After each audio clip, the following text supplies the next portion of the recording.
तो धर्म अथवा विद्या या सत्संग हमारी पात्रता के विकास के साधन है। और जैसे ही हमें पात्रता का विकास होगा, हमें योग्यता का जैसे ही विकास होगा, हम अधिकारी बन जाएंगे उस वस्तु के। तो सच तो यह है कि जितने भी भगवान के गुण और शक्ति, विभूति, दिव्यताएं हैं, उन सबके हम सहज अधिकारी हैं। जैसे कि संतानों को स्वाभाविक अधिकार है पिता की संपत्ति पर, वैसे ही विश्वास कीजिए भक्त को भी स्वाभाविक अधिकार है भगवान की हर वस्तु का, हर वस्तु का।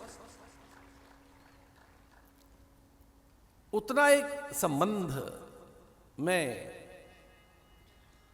स्नेहन, प्रणयन, प्रीति, प्रगाढ़ता, निश्चय, अपनत्व पैदा तो करें।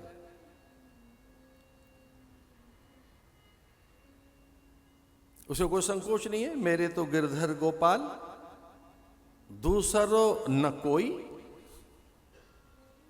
मेरे वही है। एक अनन्य अनुराग हमें अपने इष्ट के प्रति रखना होगा। इष्ट हमसे दूर नहीं है, उसकी कृपा से हम वंचित नहीं हैं, और इष्ट के अनुगत हैं, हम उसके आश्रय में हैं, उसके आश्रय में हैं। उसके आश्रय में रहना सीखो। हम उनके आश्रित हैं, उसके सहारे रहना सीखो। अवलंब उसी का लीजिए, अवलंब माने सहारा, और किसी का आलंबन मत लो।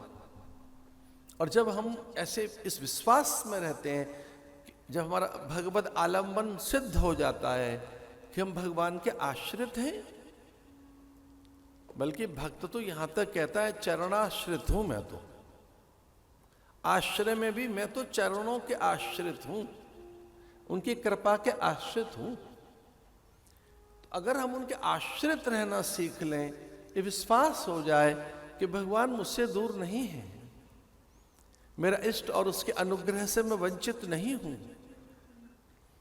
उसकी कुछ चीजें नहीं, उसकी सब वस्तुएं मेरी हैं, तो ऐसे अनिष्ट की कल्पना कभी नहीं हो सकती। आप अगर हमें अनिष्ट की कल्पना हो रही है, भय की कल्पना, असुरक्षा की, अभाव की, अल्पता, किसी प्रकार का कष्ट, दुविधा, तो कितनी दुर्बलता है हमारी भक्ति में। यह हमारी भक्ति का दौर्बल्य पक्ष है कि जब भगवान हमारे हैं तो ये दुर्बलता अज्ञान के कारण हम में पैदा हो गई।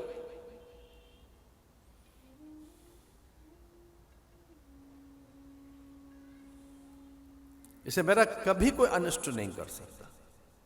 एक विश्वास आप में रहना ही चाहिए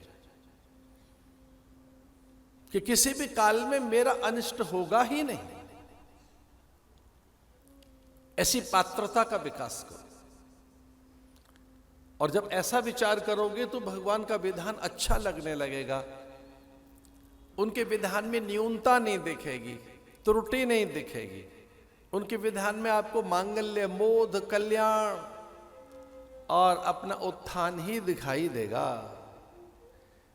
तो जो उनकी विधि व्यवस्था है, नियंता की नियति, गति, व्यवस्था, भोग, भाग्य और प्रारब्ध, जो कुछ भी आपको प्राप्त है, उसमें सर्वथा आपके हित छुपे हुए हैं।